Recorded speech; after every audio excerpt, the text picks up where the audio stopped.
네, 9월 FOMC 결과가 발표됐습니다. 시장 예상대로 0.25%포인트 기준금리를 내리는 스몰컷이었습니다. 미국의 고용지표가 악화하고 있는 가운데 트럼프 대통령이 추진하는 관세 정책으로 인한 인플레이션 우려도 계속되고 있습니다. 이런 상황 속에서 고용과 물가 안정이라는 이중 책무를 두고 연준이 앞으로 어떤 판단을 할지 관심이 모아지고 있죠. 자, 이번 9월 FOMC 결과가 갖고 있는 의미는 무엇인지 지금부터 하나씩 살펴보겠습니다. 함께해 주실 분들 소개해드리죠. IM증권 리서치본부 박상현 전문위원 나오셨고요. 또 피나클 경제연구소 장재철 대표, 한양대 경제학부 주동현 교수 나오셨습니다. 안녕하십니까? 안녕하십니까? 안녕하세요. 용감한 토크쇼 직설은 SBS BG 뉴스 앱과 유튜브에서 실시간으로 시청하실 수 있습니다. 제롬 파월 연준 의장은 기준금리를 내리면서 고용 악화에 대한 우려를 표했습니다. 파월 의장의 목소리 듣고 오겠습니다. Overall, the market slowing in both the supply of and demand for workers is unusual. In this less dynamic and somewhat softer labor market, the downside risks to employment appear to have risen. 네, 지금 파월 의장의 연설 보신 것처럼 시장의 예상대로 고용을 우려한 기준금리 인하, 하지만 시장 일각에서 예상했던 빅컷이나 그런 건 없었고요. 자, 여기에 대한 시장의 반응을 먼저 좀 짚어보겠습니다. 미장에서 장중에 변동성이 굉장히 컸어요. 막 1% 이상 막 상승폭을 늘려가더니 또 확 줄이고 이게 이제 왔다 갔다 했습니다. 뭔가 금리 인하에 대한 확연한 개운치 않은 뒷맛을 좀 남긴 것 같다 이런 생각도 들고요. 위원님 어떻게 보십니까?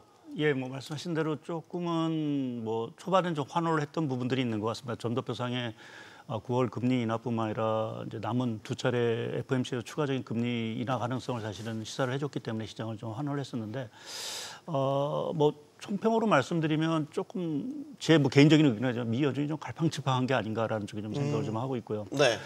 그거는 이제 점도표 상에서 보게 되면 새롭게 아웃라이어가 아주 특이한 게 하나 나왔죠. 이런 이사일 것 같은데 결국 2.75라는 결국 9월뿐만 아니라 10월, 12월까지 50bp 인하를 계속해서 주장하는 어떤 아웃라이어가 사실은 생겼다라는 부분에서 연준 내 어떤 그런 일사불란했던 의견이 잠깐 좀 갈라진. 그러니까 어떻게 보면 트럼프 대통령의 입김이 사실은 이제 좀 나타나기 시작했다라는 부분에서 좀 혼란스러운 부분이 하는 것 같고. 네. 또 한 가지는 이 경제 전망 수정치를 보게 되면.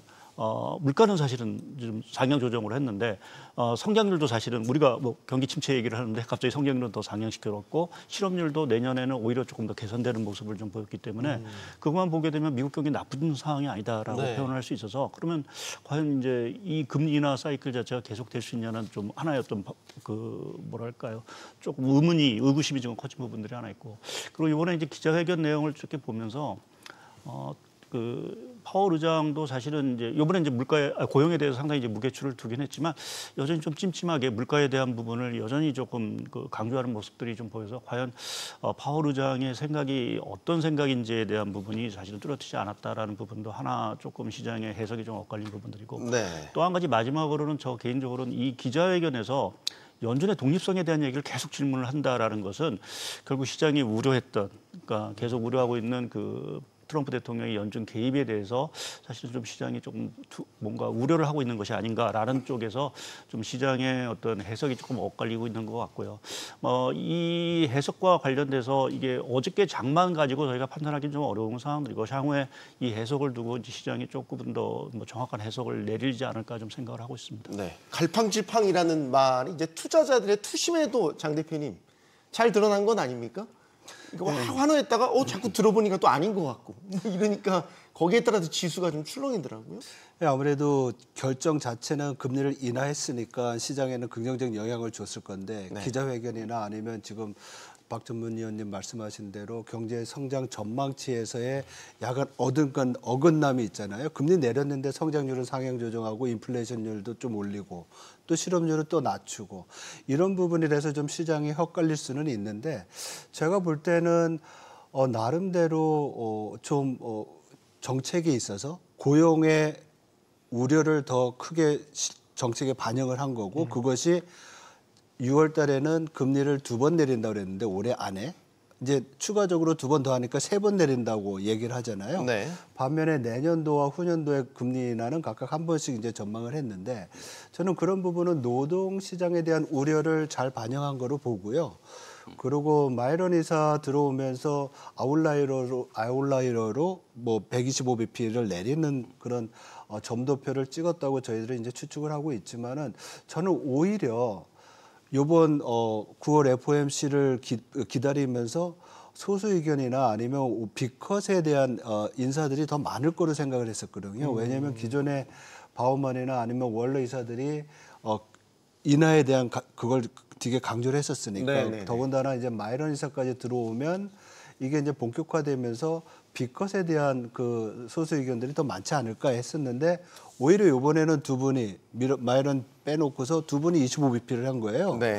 그래서 이런 면을 좀 보면서 저는 연준의 그 정책적인 어떤 통화 정책에서의 정치적인 영향력이 우려는 되지만은 그래도 아직까지는 데이터 디펜던트하고 전문성을 좀 독립적으로 가져가려는 그런 노력이 보인 결과가 아닌가. 그래서 저는 좀 색다른 면을 봤다고 생각을 합니다. 네.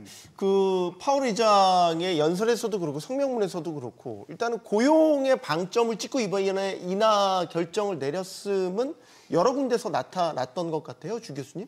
예, 그런 거죠. 그래서 지금 그래도 거기에 물가의 움직임이 금리 인하에 조금 도움을 준 부분은 뭐 여전히 물가 수준 자체는 연준이 목표로 하는 2%보다 높은 수준이긴 하지만 지금 계속 파월이 내지는 연준이 우려했었던 그 관세에 따른 인플레이션 상승 효과가 그렇게 크게 나타나지 않고 있는 점도 인플레이션에 대한 우려를 좀 덜 하면서 고용에 집중해서 금리를 인하할 수 있는 여건이 마련됐었다라고 보이는데 오늘 인터뷰에서 보니까 그 파월이 얘기를 하는 게 지금 물가가 그렇게 생각보다 오르지 않는 이유가 지금 수입 물가는 오르는데 그걸 이제 중간에 그걸 수입해서 제조해가지고 소비자에게 그 넘기는 기업들이 이거를 관세에 따른 그 가격 인상분을 약간 고용을 줄이는 형태로 해가지고 이걸 완충시키고 있다라는 얘기를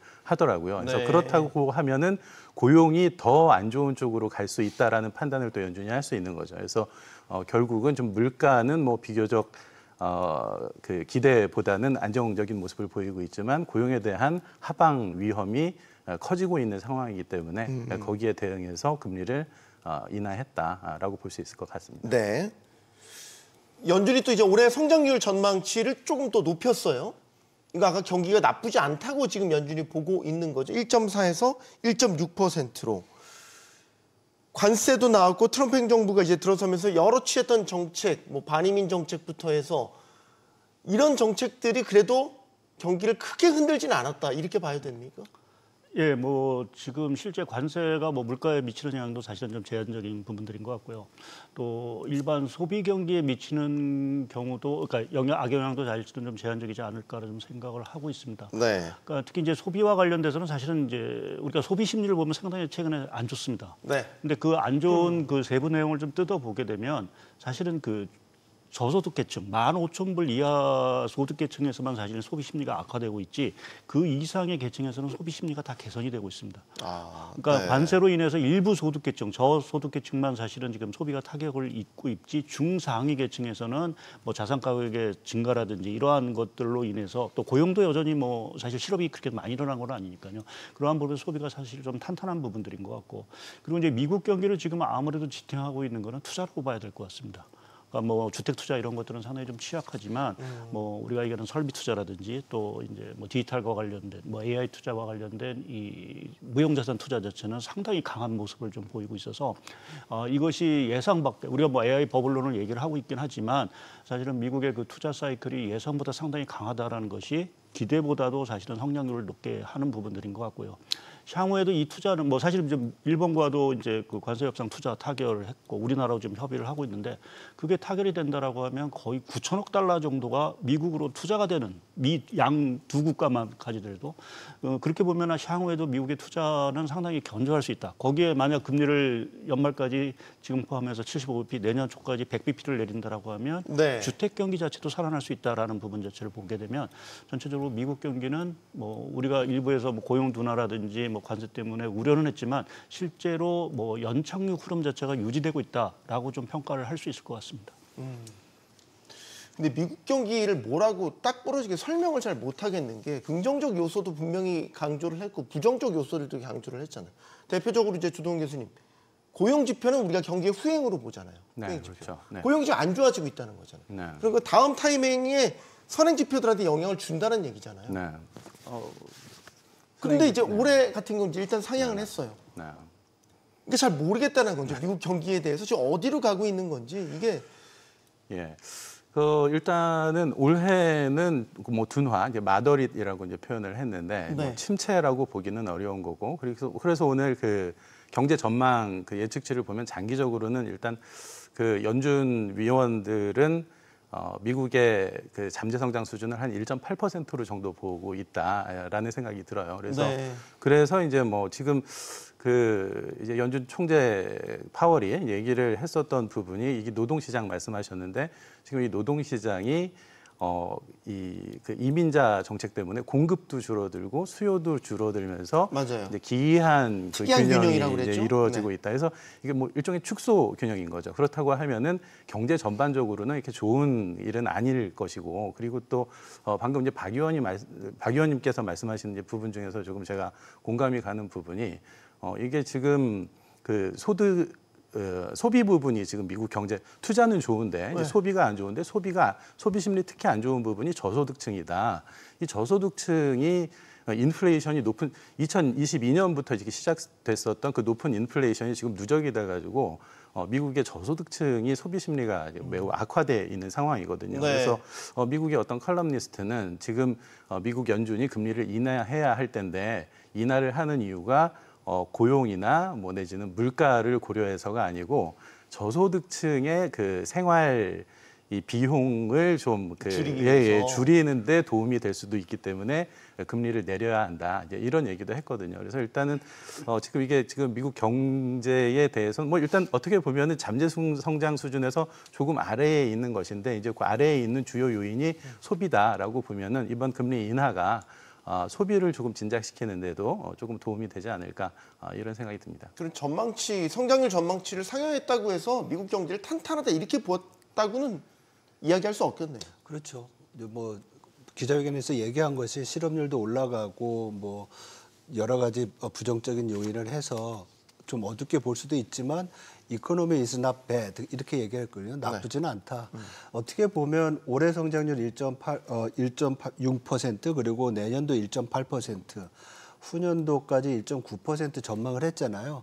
적어도 연준이 볼 때는 연준의 그 통화정책 결정에 참여하는 사람들이 예상하고 있는 금리 경로 적어도 올해 3번, 내년에 1번 정도의 금리 인하가 있을 경우에는 미국 경제가 지금 일각에서 우려하는 것처럼 경기 침체에 빠지는 것이 아니라 이 정도 잠재 성장률 수준으로 갈 수 있는 그러니까 25bp 내리면서 위기를 리스크 매니지먼트 한다고 그러잖아요.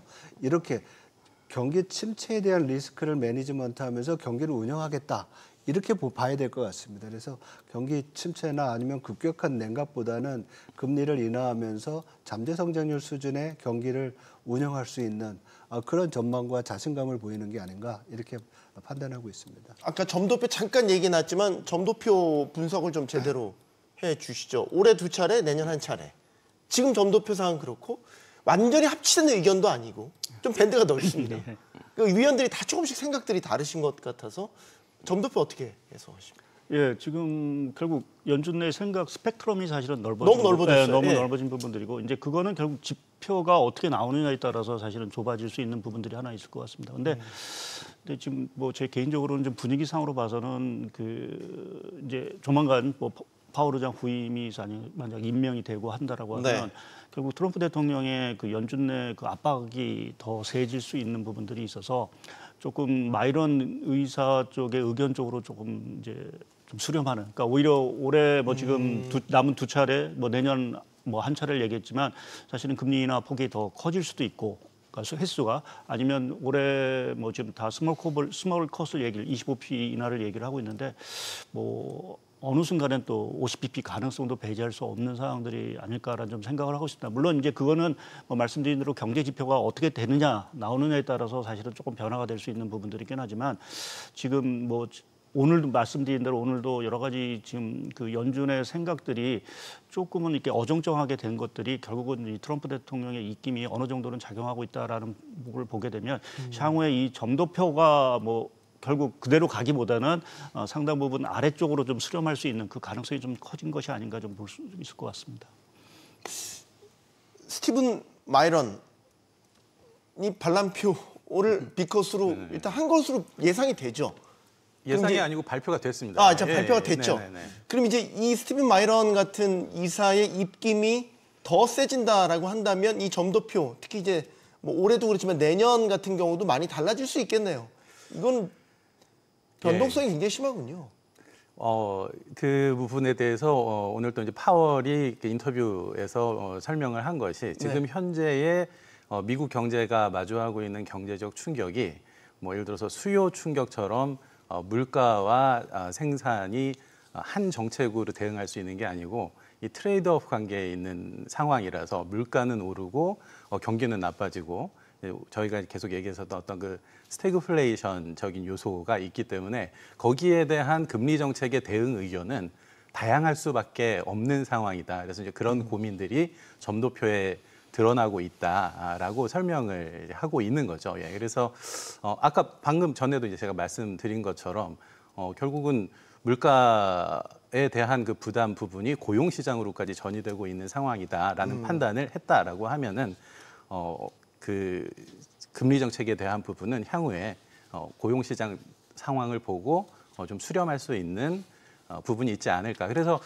지금 보면은 사실은 연준이 금리 정책을 할 때 보면 그 좀 방향성이 정해지면은 그 방향으로 가는 그 성향이 있어요. 그러니까는 이게 지금 경제 상황이 지켜보다가 올라야 될 때다. 그러면은 그걸 여러 차례 걸쳐서 올리고 특히 베이비 스텝을 할 때는 지금 이제 내려야 되는 상황이다. 그래서 지금 한 차례 내렸잖아요. 그러면은 이 그 금리 인하의 정책적 효과를 좀 더 높이기 위해서 지금 뭐 시장에서도 예측하는 것처럼 지금 10월하고 12월에 추가적으로 베이비 스텝으로 금리를 계속 낮출 가능성이 높다.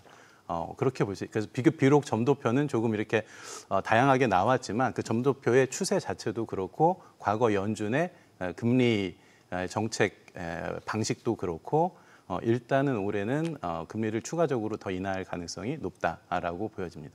올해 2차례 인하 시사한 거죠. 네. 장 대표님은 점도표가 위원들마다 이렇게 밴드가 넓어진 사례들을 많이 보셨습니까? 이렇게까지 뭐 125bp까지 팍 내려온 거는 처음 보는 것 같아요.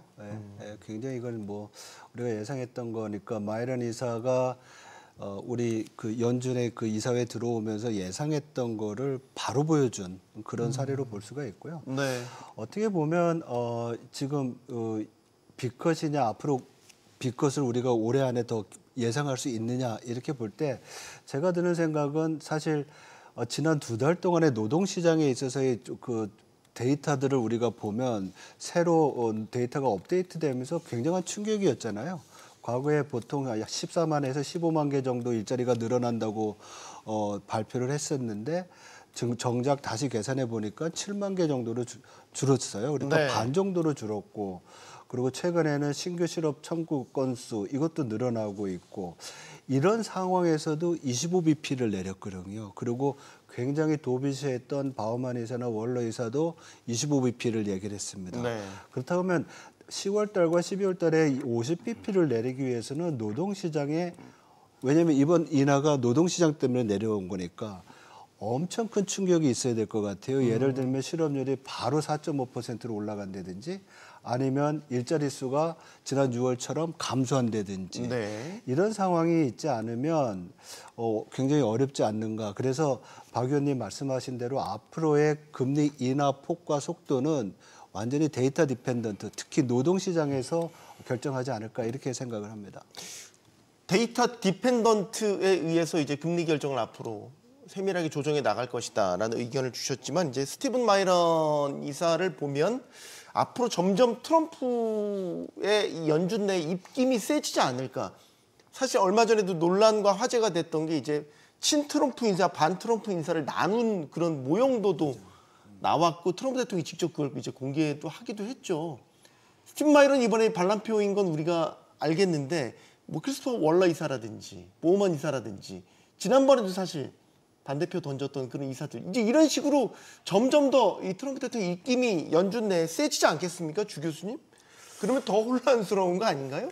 예. 그래서 오늘 아까 박 의원님께서도 말씀하셨지만 그 금리 정책 발표 후에 그 파월 인터뷰의 첫 번째 질문이 연준 독립성과 관련된 거였고 네. 마지막 질문도 연준 독립성과 처음과 끝을 다 독립성으로 청식이 됐군요. 된 거였습니다. 그리고 중간에 이렇게 어떤 기자가 얘기를 하는 걸 보니까 미국에서 여론조사를 해서 경제 문제에 대해서 연준을 더 믿냐, 트럼프를 믿냐라고 했을 때 트럼프를 믿는 사람들이 더 많다라는 이제 여론조사 결과가 나온다는 걸 보고 경제학자로서 조금 당황스러운 이제 면도 있었는데 네. 일단 기본적으로 중앙은행 정책에 대해서 정권은 자기네들이 생각하는 거시경제 정책 방향에 맞춰서 중앙은행의 어떤 협조를 구하는 거는 이제 일반적인 거죠. 그런데 네. 트럼프 같은 경우에는 그런 방식이 매우 거칠어 가지고 저희가 연준의 독립성에 대해서 우려를 표하고 있는 거고, 그리고 물론 마이런이 그 연준 이사로 임명이 되는 것처럼 이제 실질적인 그 영향력을 행사하기 위한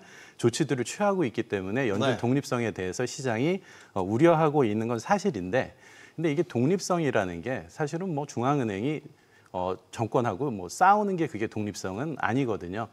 지금 그 파월이 계속 금리 정책 발표할 때 앞에서도 얘기하고 뒤에서도 얘기하는 게 benefit of American people이거든요. 그러니까는 우리는 지금 금리 결정을 하는 게 미국 국민들의 이익을 위해서 하는 것이다.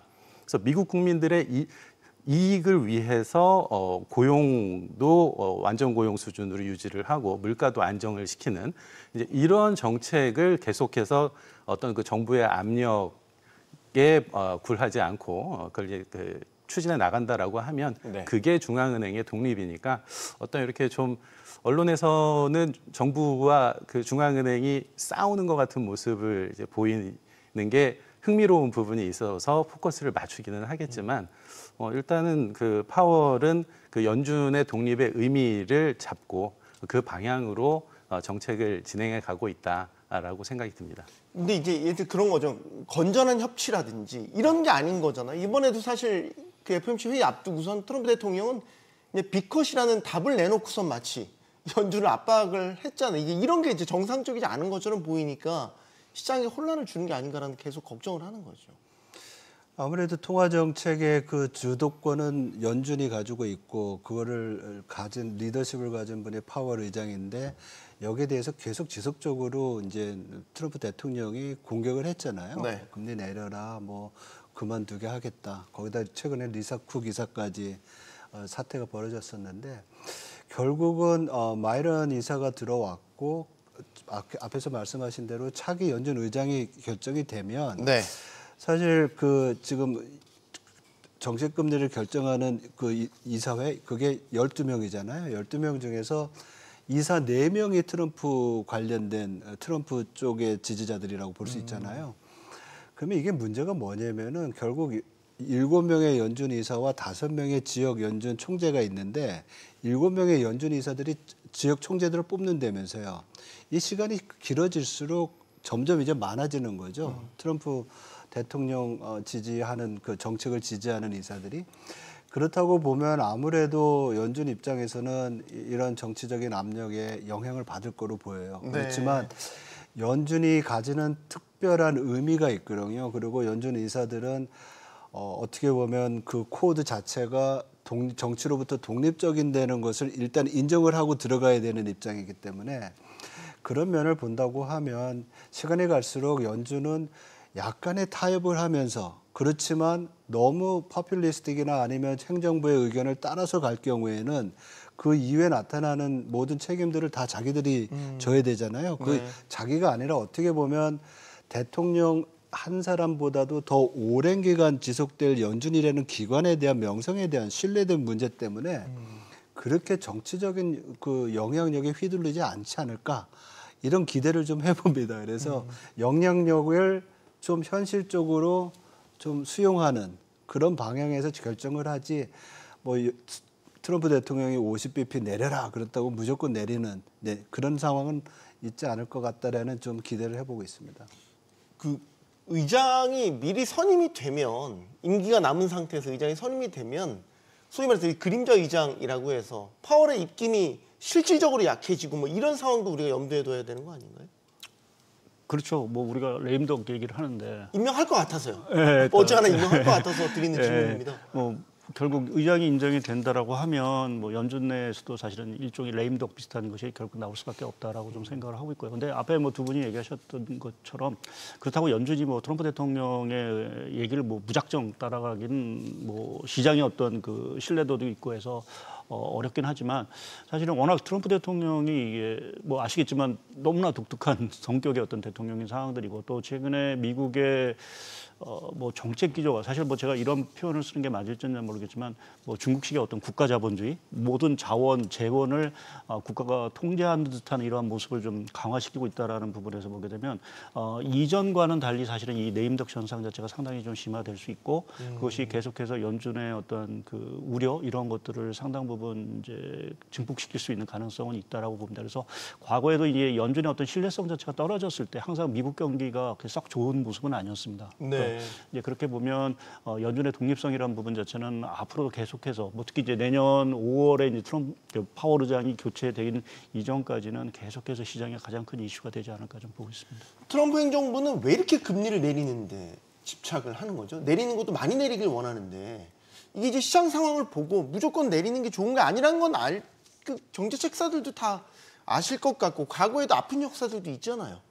금리를 그냥 무턱대고 내렸을 때 그 나중에 인플레이션 문제로 더 왔던 이런 역사를 다 알고 계실 텐데 그래서 아까 잠깐 나왔던 얘기가 재정적자 문제 때문에 계속해서 그렇게 금리를 내리는데 집착을 하는 것인가 트럼프 행정부가 주도원 교수님 가능성이 있습니까? 이 재정적자 문제 때문에 계속 금리 인하 압박을 한다. 예, 그 부분을 미국 내에서 많은 사람들이 언급하고 있는 걸 이제 보고 있는데요. 근데 저는 조금 이제 생각이 다른 게 네. 지금 미국 국가 부채 비율이 2020년에 이제 코로나19 대응을 하면서 그 120%를 지금 상회하는 상황이 된 거죠. 그래서 이거는 특히 보수 정권에서 보면 이런 형태의 지금 재정 부채 비율은 받아들이기가 어려운 상황인 거죠. 그래서 이제 그걸 줄이기 위해서 금리를 낮춘다라고 하는데 그런데 이게 연준의 기준금리를 낮춘다고 그래서 국채 시장 금리가 쫓아서 내려가지 않아요. 특히 빅컷인 경우에는 시장이 그렇게 금방 쫓아가지 않습니다. 그리고 그럼 이제 이런 식으로 조금씩 낮춘다고 하면 그러면은 그 낮아진 금리에 의한 이 재정 적자를 회복하는 부분이 그렇게 크기는 어렵거든요. 그래서 이거 가지고 지금 뭐 미국의 재정 적자 문제 내지는 국가 부채 문제를 완화하겠다 금리 가지고라고 하는 거는 금리를 내리게 하기 위한 명분일 뿐이지 그게 실질적인 효과를 가지는 데는 매우 한계가 있다라고 생각이 듭니다. 그리고 지금 뭐 그거하고 더불어서 재정 적자 관련해 가지고는 관세를 올리는 것도 이게 관세가 미국이 결국은 그 조세 수입으로 늘어나는 거니까 그게 이제 재정 적자를 또 그 줄이는데 도움이 될 것이다라고 주장을 하는데 물론 이제 그런 면이 있죠. 그런데 세금은 그게 외부에 매겨지든 내부에 매겨지든 경제 주체의 경제 활동을 위축시키는 효과가 있거든요. 그래서 그러면은 세수 기반 자체가 줄어드는 거기 때문에 세율 인상에 의한 조세 증가, 조세 수입 증가가 이 그 세수 기반 축소에 의한 이 조세 수입 감소에 의해서 상쇄될 수 있는 부분들이 있어요. 그래서 이게 지금 만약에 재정 적자를 완화하기 위한 정책을 해야 된다라고 하면 금리를 인하할 것이 아니고 기본적으로는 그 이제 조세 같은 경우에는 공평한 과세가 이루어질 수 있도록 미국 내에서도 그거는 우리나라한테도 마찬가지인 거죠. 그러니까 관세 이런 문제도 이게 좀 그 공평하게 매겨져야 되는 거고.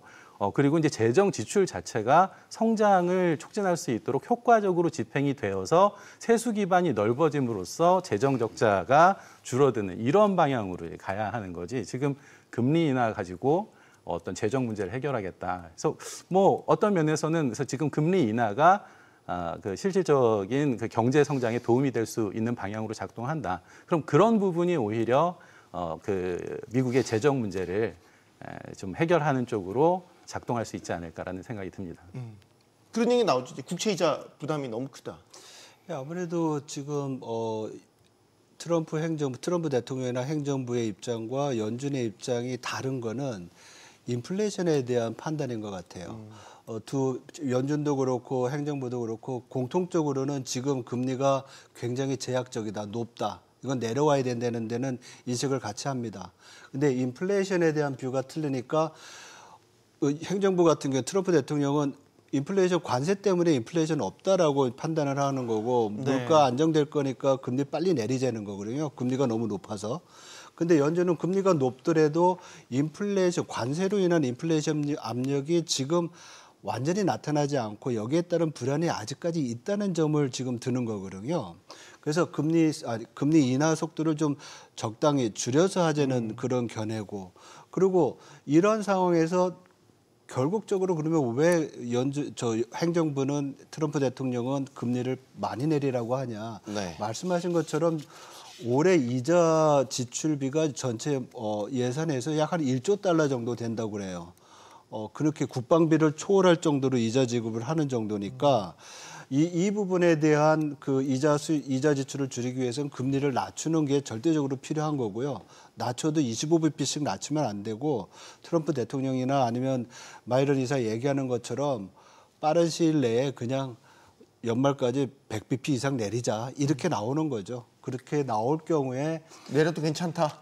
왜냐하면 인플레이션 압력 없으니까 금리 내릴 때 제일 우려되는 점이 금리가 내려옴으로 인해서 물가 상승할 수 있는 그런 우려가 생기는 거잖아요. 뭐 아무래도 유동성이 더 풍부해지면 금리가 내려오면 소비나 투자들이 생각보다 더 좋아질 수 있고 여기다 공급 측면에서의 물가 압력은 있는 상황이고 이렇게 되면 연준 입장에서는 상당히 어려운 점이죠. 금리를 내리다가 다시 올려야 되는 상황이 오는 게 통화 정책에서는 그 뭐라 그럴까 일관성, 일치성 이게 제일 중요한데 그거를 허무는 거기 때문에 연준 입장에서는 쉽게 선택할 수 있는 그런 옵션은 아니라고 보는 거죠. 그러니까 8월 CPI가 2.9% 나오고 나서 트럼프 대통령이 다시 또 연준을 압박하는. 봐라, 괜찮잖아. 금리 내려도 되잖아. 이제 뭐 이런 식의 이제 이야기를 한 거잖아요. 근데 궁금한 게 연준도 예를 들어서 물가 분석에 대한 보고서나 이런 거 민감한 사항들을 백악관한테 보고서 형태든 아니면 구두로 설명하든 하지 않나요? 자꾸 이 금리 내리면 CPI가 확 튈 수 있어. 뭐 예를 들면 이런 식의 설득을 안 하나 봐요? 아니면 설득해도 안 먹히는 건지 모르겠습니다.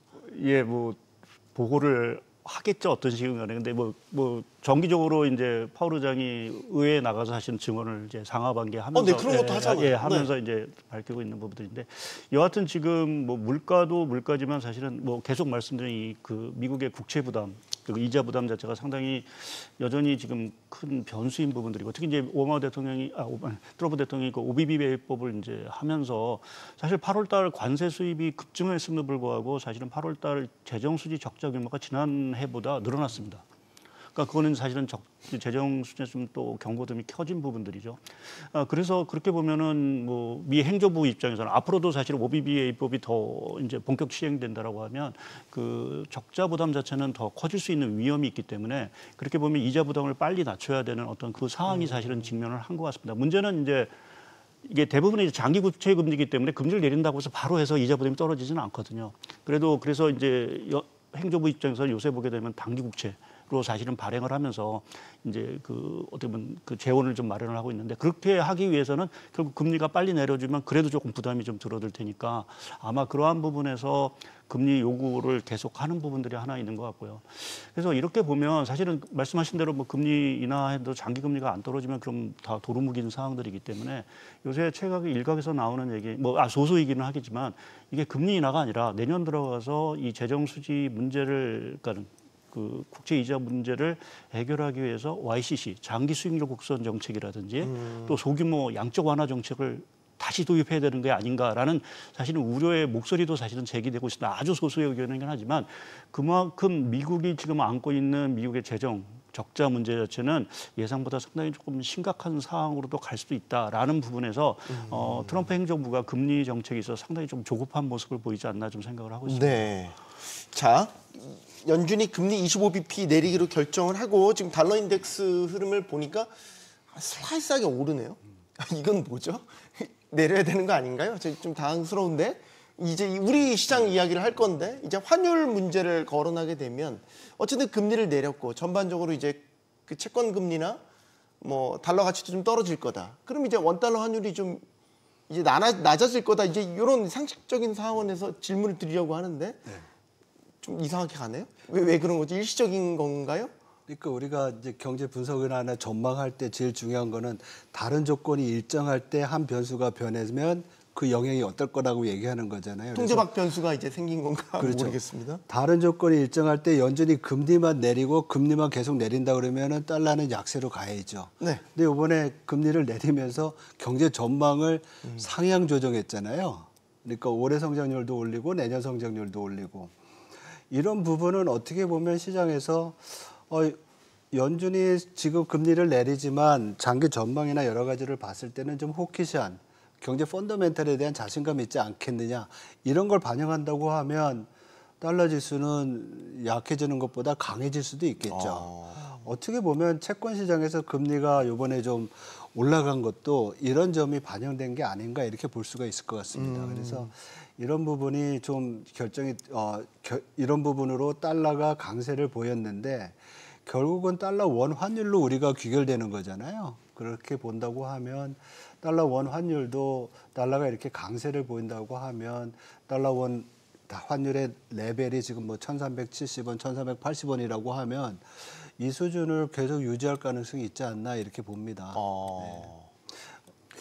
주 교수님. 예, 그러니까 뭐 국내 원달러 환율 말씀을 하시니까 일단은 뭐 다른 또 이제 많은 우리나라 국내 경제 연구기관들은 환율을 그 1,350원대 뭐 요 정도로 뭐 예상을 하는 사람들도 많이 있던데 네. 그래서 일단은 달러 약세로 국내 시장에서는 이제 좀 보기는 하는데 이제 그 부분과 관련해 가지고 조금 유의해야 될 점은 이제 우리나라 지금 미국하고 그 관세 협상 부분이 하여간 계속 남아 있는 것 같습니다. 그래서 관세 협상이 만약에 제대로 되지 않아서 높은 관세를 매겨야 되는 상황이 되면은 우리나라 수출이 부진해지면서 달러 공급이 줄어들어서 오히려 달러가 강세가 될 가능성도 있는 거죠. 그리고 또 최근의 분위기 중에 그 미국에 대한 이제 투자 때문에 달러가 미국으로 가게 되니까 우리나라 외환 보유액에 문제가 발생할 가능성이 있어서 통화 수합 요청을 했는데 미국 측이 그렇게 일본한테는 해줬으면서 우리나라한테 좀 그 미온적인 태도를 좀 보이고 있어가지고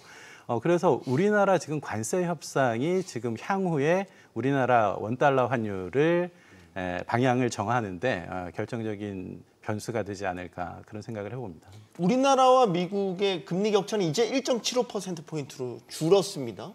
그럼 이제 환율도 여러 통제박 변수들이 있기는 하지만 그래도 내려가는 쪽으로 방향을 잡는 게 맞는 것 아닌가라는 게 이제 합리적인 추론 같긴 한데 합리적인 시대가 아니어서 또 모르겠습니다. 뭐 합리적인 추론일 것 같고요. 또 최근에 뭐 아시겠지만 외국인 주식 매수 자금 자체가 상당히 꽤 많이 늘어났죠. 늘어나고 네.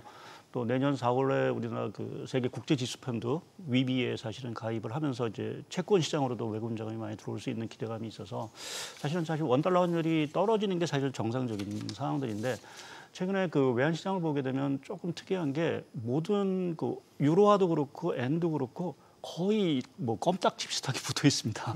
움직이지를 않고 있습니다. 그러니까 이 얘기 자체는 달러에 대한 어떤 약세 기대감이 사실은 팽배하고 있지만 실질적으로 달러를 사실은 뭐 이렇게 쉽게 팔기가 사실 어려운 국면인 것 같고요. 그거는 뭐 앞서 얘기했던 미국의 어떤 경제 펀더멘탈이 여전히 뭐 다른 국가보다 좋기 때문에 사실은 우리가 뭐 달러의 어떤 약세를 얘기하기 좀 어려운 부분들이 있고요. 또 이제 관세 이제 합의는 됐지만 아직도 여러 가지 불확실성이 있고요. 뭐 관세 추가적인 어떤 관세 협상도 있고 또 기업들이 관세 부담을 또 안아야 될 수밖에 없는 부분들은 결국 원화의 좀 약세 요인으로 좀 작용하고 있는 부분들이 아닌가 좀 생각을 좀 하고 있습니다. 그래서 뭐 아직 또 하나 중요한 거는 이제 과거에 보게 되면 이 달러가 이게 강세가 됐던 국면을 보게 되면 미국이 항상 이 기술 주도의 어떤 패권국으로서 입지가 강화될 때 항상 달러가 강해졌습니다. 그거는 결국 달러를 바이 US 현상 자체가 나온다는 얘기죠. 자금들이 미국으로 들어간다는 현상이기 때문에 이러한 것들이 지금 달러를 지지를 하고 있기 때문에 글쎄요, 뭐 제 개인적으로는 아까 우리가 뭐 연발까지 한 1,350원 정도 환율을 계속해서 얘기해 드리는데 그 정도 수준에서 사실은 원화 환율 정도가 떨어지는 것이 지금의 흐름에 봤을 때는 좀 현재는 합리적인 어떤 전망이 아닌가라는 쪽에 좀 생각을 해볼 수 있을 것 같습니다. 그럼 그러니까 저희가 코로나19 팬데믹을 겪고 나서 이제 좀 정상화되고 그때 환율 수준이 이제 1290원, 1310원 초반대. 그때 그렇게 밴드가 왔다 형성이 됐는지 그때로 가는 거는 단기적으로 어렵겠네요. 뭐 세 분 말씀 종합해 보면 알겠습니다. 자, 이제 우리 차례 남았죠? 이제 금통이 다음 달입니다. 주 교수님, 예. 이제 그러면 금통이 한국은행도 금리를 내릴 일단은 여건은 마련됐네요. 네네.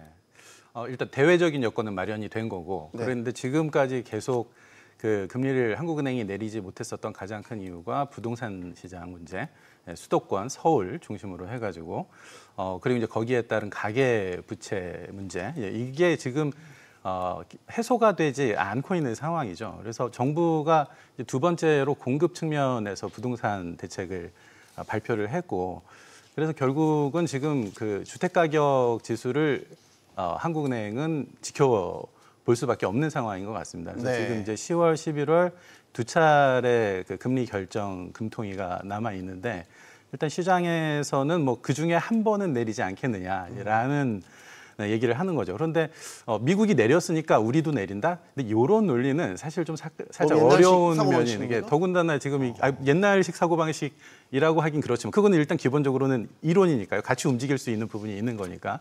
그런데 금리 역전 상황이 지금 한미 금리 역전 상황이 계속 유지되고 있는 거잖아요. 그래서 네. 지금 우리는 사실은 그 미국과의 금리 차는 좀 그 자본 유출 문제나 이런 것 때문에 기회가 돼서 이게 축소가 될 수 있으면 축소하는 방향으로 가면은 그것도 이제 필요한 부분이 있기는 한 거거든요. 그래서 뭐 미국 연준이 금리를 내렸다라고 해서 한국은행 금리를 내린다라고 이렇게 반드시 단정할 필요는 없다라는 생각이 들고 그리고 지금 2.5% 그 기준금리가 그러니까 이게 높은 수준이라고 보기는 우리나라 그 경제 상황을 볼 때 높은 수준이라고 보기는 좀 어려운 면이 있어서 네. 근데 이제 그럼에도 불구하고 지금 성장률이 올해 1%가 안 된다라고 지금 이제 보는 거지 않습니까? 그래서 금리 내려야 된다는 그래서 필요성이 그 결국은 이제 부동산이 발목을 잡고 있는 거니까 그래서 이제 부동산 시장 상황을 보고 그래서 10월 제가 그냥 저의 개인적인 생각을 말씀을 드리면 10월, 11월은 그냥 두고 보고 그래서 부동산 시장의 방향이 명확하게 정리가 되면은 그러면은 내년에 그 필요한 방향으로 금리 결정을 하는 게 어떨까라는 생각이 들기도 합니다. 개인적인 의견입니다. 네. 저는 그냥 단순하게 지금 2번 추가적으로 인하할 수 있다는 이제 점도표상에 나왔으니까 3번 내리면 우리 한 2번 내릴 수 있는 거 아니야? 이렇게 단순하게 생각을 했는데 아닌가 봐요, 장 대표님. 예, 우리가 이제 한국은행이 왜 연준이 금리 내렸을 때 내려야 되느냐 그 고민을 하잖아요. 물론 네. 한국은행이 금리를 결정하는 두 가지 요인이 있다면 하나 대외 요인이고 하나 국내 요인이라고 보면 대외 요인도 두 가지 있는 것 같아요. 하나는 관세 같은 불확실성 그리고 연준의 통화 정책에 있어서의 금리 결정. 근데 관세 불안은 이전보다 많이 이제 완화됐잖아요. 어차피 협상을 하고 있고 어느 정도 그림은 그려지고 아직 불확실하지만은. 네. 그러면 연준이 금리를 내리는 건데 연준이 9월 달에 이제 이번에 내렸어요. 네. 그 다음에 한은이 금리를 결정해야 되고 그 다음에 10월 달에 또 연준이 금리를 내려야 되는데 다 내릴 것 같다고 생각하는 거잖아요. 그리고 그렇죠. 네. 또 내린다고 점도표는 얘기를 하고 있고 네. 이렇게 놓고 본다고 그러면 대외 요인력에서 연준이 금리를 3번 정도 내렸을 때 한국은행이 금리를 안 내리거나 움직이지 않는다고 하면 제일 크게 걱정되는 게 외환시장에서의 환율 변동성이죠. 외환시장. 왜냐하면 연준이 계속 금리를 내리게 되면 달러 약세가 되고 달러 원 환율이 올라갈 수 있는 여건이 생기잖아요. 네. 다른 조건이 일정하다고 보면. 그러면 환율이 원화가 약세가 되니까 수입 물가가 올라가서 인플레이션이 더 커질 수 있는 부분도 있고 경제적 코스트가 생기잖아요. 그러니까 한국은행 입장에서는 연준에 주어진 3번의 금리 인하 스케줄을 본다 그러면 적어도 한 번은 내려야 될 거로 생각이 돼요. 그러면 국내 요인이 그러면 이 나머지 추가적인 금리 인하를 어떤 식으로 결정할 거냐인데 앞에서 우리 교수님 말씀하신 대로 가계부채 문제 아니면 뭐 집값 문제 이러한 것들이 한국은행으로 하여금 과감한 금리 인하를 억제하는 것 하지 않을까 이렇게 생각을 합니다. 그래서 대외 요인 중에서 연준의 금리 인하 부분 그리고 국내 요인에서의 금융 불안정성을 생각을 해보면 10월 달 정도에는 한 번을 내리고 좀 기다리다가 내년 정도에 전반적인 경제 상황을 보면서 추가적으로 내릴 필요가 있으면 그때 한 번 더 내리는 게 필요하지 않나 이렇게 생각을 합니다. 그리고 10월 달에 금리 인하에 대해서는 지난번 금통위에서 소수 의견이 나왔었고요. 그리고 5명의 금통위원들이 포워드 가이던스로 금리를 내렸으면 좋겠다라는 의사를 표명했기 때문에 10월 달에는 시장의 기대나 이런 것들을 맞춰서 한 번은 내리는 것이 맞지 않나 이렇게 생각을 합니다. 박 의원님께는 주식시장 질문을 드리고 싶네요. 지금 우리 시장이 계속 랠리니까 오랜만에 지금 물 들어와서 계속 지금 노를 젓고 있는 상황인데 이런 상황에서 미국 연준이 금리를 내렸단 말이죠. 그럼 이제 우리가 기대하는 유동성 장세, 더 커질 유동성 장세, 그럼 랠리가 계속 될 수 있을까요? 예, 계속 될 수 있을 거라고 보고 있습니다. 물론 지금 최근 9월달 들어와서 국내 주식시장이 사실은 뭐 상당히 큰 폭으로 올라서 좀 가격적인 부담이 사실은 있는 상황들인데 말씀하신 대로 결국 연준이 금리 인하라는 부분 자체는 글로벌 유동성을 다시 한번 강화시켜주는 부분들이고요. 저희가 2년 전이었죠. 사실은 그 에브리싱 랠리라고 해서 연준의 어떤 디스인플레이션의 렐러티브가 강해지고 금리 인하할 것 같아서 모든 자산 가격이 올랐던 이러한 국면이 다시 조금은 전개되지 않을까라는 쪽에 좀 생각을 하고 있습니다. 지금 뭐 국채 금리가 다소 좀 뻣뻣하긴 하지만 국채 금리도 좀 떨어지고 있는 상황들이고요. 뭐 아시겠지만 금값도 올라가고 있는 상황들이고 뭐 가상화폐 가격도 올라가고 있는 상황들이고 전 세계적으로 지금 뭐 주식시장은 더더욱 강한 어떤 상승세를 보이고 있는 상황들이어서 여기에 금리나 뭐 아까 한은도 얘기를 하시고 우리나라도 저 개인적으로는 2번 정도 올해 그냥 내릴 거로 좀 생각을 하고 있는데 이러한 그 금리나 어떤 유동성 장세가 결국은 국내 주식시장 거기에 지금 150조로 예상되고 있는 이 국민성장펀드 자체의 어떤 자금들이 국내로 유입이 된 주식시장으로 유입이 된다라고 하면 결국은 추가적인 어떤 상승 가능성이 있지 않을까 좀 생각을 하고 있고요. 다만 이제 하나 우려되는 부분 자체는 우려된다기보다는 사실은 지금 뭐 이렇게 우리 장이 올라가고 있지만 사실 체감적으로 보게 되면 이게 일부 종목만 사실은 올라가서 체감적으로 느끼는 상승폭이 과연 이 정도일까라는 어떤 부분들입니다. 근데 지금 상황을 보게 되면 반도체 뭐 최근에 들은 디램의 어떤 공급 부족 현상까지도 나오고 있는 상황들이어서 그렇게 보면 반도체 중심으로 한 어떤 상승 랠리가 조금은 더 있을 수 있다라는 부분에서는 좀 국내 어떤 추가 상승까지 가능성은 여전히 좀 열려 있다라고 보는 게 맞지 않을까 좀 생각하고 있습니다. 마지막 변수 하나만 짚어보면 최근 이제 프랑스 관련해서 재정 문제 때문에 디폴트 위기까지도 뭐 거론되고 있는 상황입니다.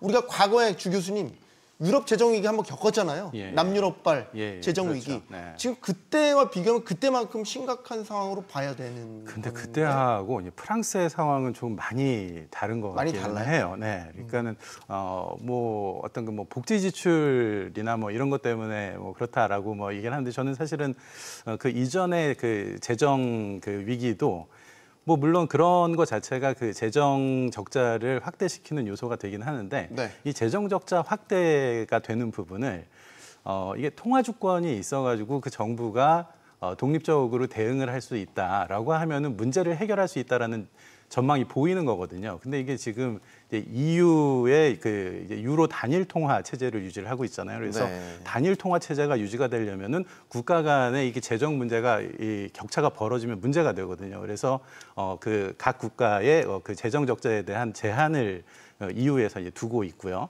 그래서 그거를 맞추기 위해서 프랑스 정부가 노력을 하려고 했더니 우리 이제 프랑스 사람들 잘 알잖아요. 그 개인들의 이익을 위해서는 이게 들고 일어나는데 그 문제를 정치적으로 해결할 수 있는 역량이 있어야 되는데 그 역량을 보여주지 못하다 보니까 그 국제금융시장에서 여기에 대해서 부정적인 평가를 내리고 있는 이런 상황이라서 그게 대외적으로 확산되기는 않을 것 같고 이 프랑스 안에서 그 어떤 그 정치적 해결 방안이 찾아지면 문제가 그래도 좀 안정화되지 않을까라고 생각을 해봅니다. 알겠습니다.